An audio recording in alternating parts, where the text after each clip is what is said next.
Hello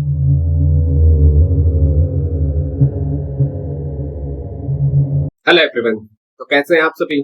I hope सब मस्त होंगे। I am Rajesh Tanwar from SNC Bikaner. तो ये बायोकेमिस्ट्री के प्रैक्टिकल का लेक्चर होने वाला है, जिसके अंदर अपन देखेंगे ग्लासवेयर के बारे में। तो ग्लासवेयर क्या होते हैं, जैसे अपन बायोकेमिस्ट्री में लैब में प्रैक्टिकल करते हैं, तो उसके लिए सबसे पहले अपन को पता होनी चाहिए कि वहाँ पे कौन कौन से इंस्ट्रूमेंट है, कौन कौन से ग्लासवेयर हैं, किसके बने होते हैं, उनका स्टरलाइजेशन अपन कैसे करवाते हैं। तो ये क्या करते हैं, ऐसे क्वेश्चन अपन को वाइवा में पूछते हैं टीचर। और अगर ना भी पूछे तो भी अपन को पता तो होना चाहिए कि अपन जो ये ग्लासवेयर यूज कर रहे हैं उसको क्या बोलते हैं, वो किससे बना है। ठीक है, तो स्टार्ट करते हैं। अपन एक एक ग्लासवेयर को कवर करेंगे, बढ़िया डायग्राम से देखेंगे तो आपको परमानेंट याद रहेंगे। तो देखते हैं कि ग्लासवेयर, तो ग्लासवेयर क्या होते हैं, ये ग्लास कंटेनर होते हैं।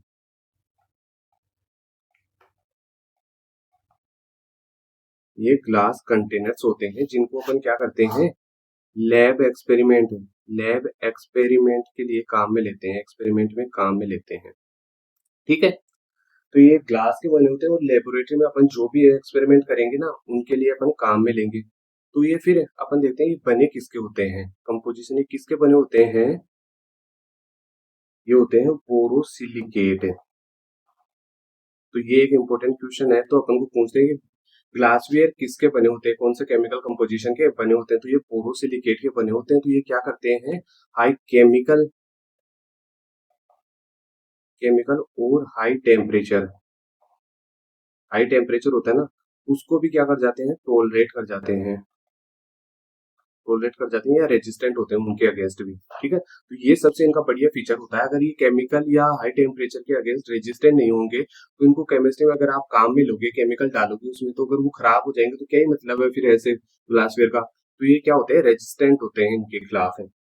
अब देखते हैं कि मान लो अपने प्रैक्टिकल कर लिया, प्रैक्टिकल करने के बाद उनका स्टरलाइजेशन, स्टरलाइजेशन कैसे करेंगे, उनको धोना, जैसे अपन खाना खा लेते हैं तो बर्तनों को धोते हैं ना, तो वैसे ही जैसे अपन लैब में एक्सपेरिमेंट करते हैं तो उसके बाद जो ग्लासवेयर होते हैं ना, तो उनको साफ करना पड़ता है। तो उनको कैसे करते हैं, एक तो क्या करेंगे, डायरेक्ट डिस्टिल, डिस्टिल वाटर से वॉश कर देंगे, जैसे घर पे बर्तनों को करते हैं, वाटर से वॉश कर देंगे। कौन से वो करेंगे, अगर मान लो कोई टेस्ट ट्यूब काम में लिया अपन ने, उसमें नॉन इन्फेक्शियस है, कोई नॉन इन्फेक्शियस एक्सपेरिमेंट किया, नॉन इन्फेक्शियस एक्सपेरिमेंट किया, तो अगर उसको अपन नॉर्मल डिस्टिल वाटर से भी वॉश कर देंगे ना, तो भी क्या होगा, काम चल जाएगा। बट अगर कोई इन्फेक्शन एक्सपेरिमेंट किया है, उसमें कोई ऐसा केमिकल या कोई भी ऐसा अपन ने सॉल्यूशन डाला है जो क्या है, इन्फेक्शियस है, तो अपन को उसका क्या करवाना पड़ेगा, ड्राई हीट स्टरलाइजेशन। अगर अपन ने कोई भी नो इन्फेक्शियस सॉल्यूशन काम में लिया है उसे ग्लासवेयर में, तो उसका स्टरलाइजेशन कैसे करेंगे, ड्राई हीट स्टरलाइजेशन से करेंगे। ठीक है, तो ये तो अपना सारा हो गया स्टरलाइजेशन और ग्लासवेयर के बारे में जनरल। अब अपन देखते हैं कि ये क्या होते हैं, एक एक करके देखते हैं अपन। तो मेनली ऐसा एक रहेगा अपने, जैसे आप लैब में जाओगे तो ऐसा एक ग्लासवेयर मिलेगा आपको, जैसे मग टाइप का सा हो गया ना। ठीक है, तो इसका क्या होता है, वॉल्यूम होता है ये 50 ml से 5000 ml तक का हो सकता है। छोटा भी होगा, वो बड़ा भी हो सकता है। ठीक है, तो अपने लैब में तो ज्यादातर छोटे काम में आते हैं, बड़े भी मिल जाएंगे आपको लैब में देखना चाहूँ तब। ये सिलेंडर शेप का होता है ऐसे, और use for formation of the mixture. अगर कोई भी दो सॉल्यूशन को मिक्स करना है अपन को, दोनों को डालेंगे और इसके अंदर फिर स्टर्डर से मिक्स करके मिक्सचर बना लेंगे। ये एक फनल, तो ये फनल ऐसे कीप टाइप की होती है, जैसे आपने क्या जो पेट्रोल पंप होते हैं ना, वहां पे देखा होगा कि कहीं पे बाइक में अगर ऐसे पेट्रोल डालते हैं कई जगह, तो ऐसा काम में लेते हैं। तो उससे क्या होता है कि अगर कोई भी सॉल्यूशन ऐसे डालें तो वो बाहर है, बाहर नहीं गिरता, वो सीधा कोई भी नैरो ओपनिंग में डालोगे ना, ऐसे नीचे मान लो टेस्ट ट्यूब है ये, तो टेस्ट ट्यूब के अंदर आराम से डल जाएगा। तो guiding liquid of the pouring in narrow opening, तो नैरो ओपनिंग के अंदर क्या कर सकते हैं अपन, इसको और कर सकते हैं आराम से। और आगे क्या देखते हैं, ये तो हो गया अपना। अब देखते हैं कोनिकल फ्लास्क। तो कोनिकल फ्लास्क क्या होता है, ये एक कोनिकल शेप में बॉडी होती है इसकी, ऐसे कोनिकल शेप में, और इसका बॉटम क्या होता है, फ्लैट होता है, फ्लैट बॉटम होता है इसका। तो फ्लैट बॉटम होगा, कोनिकल बॉडी रहेगी और नैरो नेक होगी। नेक क्या है, नैरो है। मिक्सिंग सॉल्यूशन विदाउट स्पेल्स, तो क्या करेंगे अपन इसमें मिक्स, वो डाल देंगे कोई भी सॉल्यूशन और इसको हाथ में लगा ऐसे मिक्स करेंगे ना, तो ये बाहर भी नहीं गिरेगा सॉल्यूशन और मिक्स हो जाएगा आराम से। तो use titration and heating mixture में, नीचे से बर्नर से गर्म भी कर रहे हैं इसको और ऊपर मिक्स भी करते जा रहे हैं इसको। ठीक है। Round bottom flask, round bottom क्या होता है, इसका बॉटम देखो, नाम से ही पता है इनके सारे क्या है, राउंडेड बॉटम है इसका, तो bottom become rounded and it can resist to high temperature. ये हाई टेम्परेचर को भी रेजिस्ट कर जाता है, इसलिए अपन जितने भी एक्सपेरिमेंट करते हैं ना लैब में, गर्म करेंगे अगर किसी सॉल्यूशन को, तो वो राउंड बॉटम के अंदर राउंड बॉटम फ्लास्क हुआ उसके अंदर डालेंगे सॉल्यूशन को और फिर गर्म करेंगे बर्नर पे। Flat bottom flask, flat bottom flask में क्या है, ये देखो इसका बॉटम तो फ्लैट है बट साइड से बॉडी कैसे है, राउंडेड है बॉडी। तो इसमें क्या होता है, flat bottom with rounded body होती है, इसका यूज करेंगे हीटिंग और केमिकल रिएक्शंस में, जितनी भी बायोकेमिकल रिएक्शन करेंगे अपने बायोकेमिस्ट्री लैब में, तो उसमें। Volumetric flask, volumetric means volume को मेजर करने में कहीं ना कहीं काम आएगा, इसका रोल रहेगा। इसका बॉटम देखो कैसा है, फ्लैट है, तो अपन फ्लैट बॉटम फ्लास्क में या फिर कोनिकल फ्लास्क में इसमें कंफ्यूज हो सकते हैं। तो इसमें डिफरेंस कैसे करोगे, इसकी नेक है ना वो लंबी रहेगी औरों के कंपैरिजन में, तो इसका बॉटम तो फ्लैट है और बॉडी कैसे है, पीयर शेप या राउंडेड बोल सकते हो आप इसको। तो बॉटम फ्लैट है, बॉडी पीयर शेप है और नेक क्या है, लॉन्ग है नेक, और इस पे स्टॉपर भी रहता है, स्टॉपर रहता है, ये रहा स्टॉपर, तो इसको अपन बंद भी कर सकते हैं यहाँ पे। और इसकी जो नेक होती है, यहाँ पे क्या होता है, इसमें कैलिब्रेशन होते हैं, मार्किंग होती है, जिससे अपन मेजर कर सकते हैं इसके वॉल्यूम को कि कितना अपन ने वॉल्यूम लिया है इसके अंदर। ठीक है, ये तो इसका एक ये फायदा हुआ।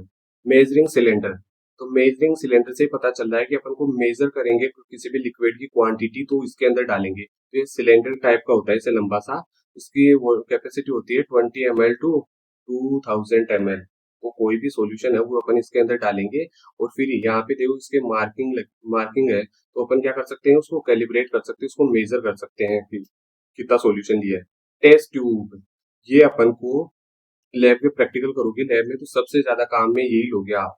तो ऐसे छोटी सी होती है, ये यूनिफॉर्म थिकनेस होती है, इसकी पूरी यूनिफॉर्म थिकनेस होती है, और ये क्या करती है, हाई टेम्परेचर और केमिकल के रेजिस्ट होती है, उनको टॉलरेट कर जाती है, इसीलिए तो फायदेमंद है ग्लासवेयर।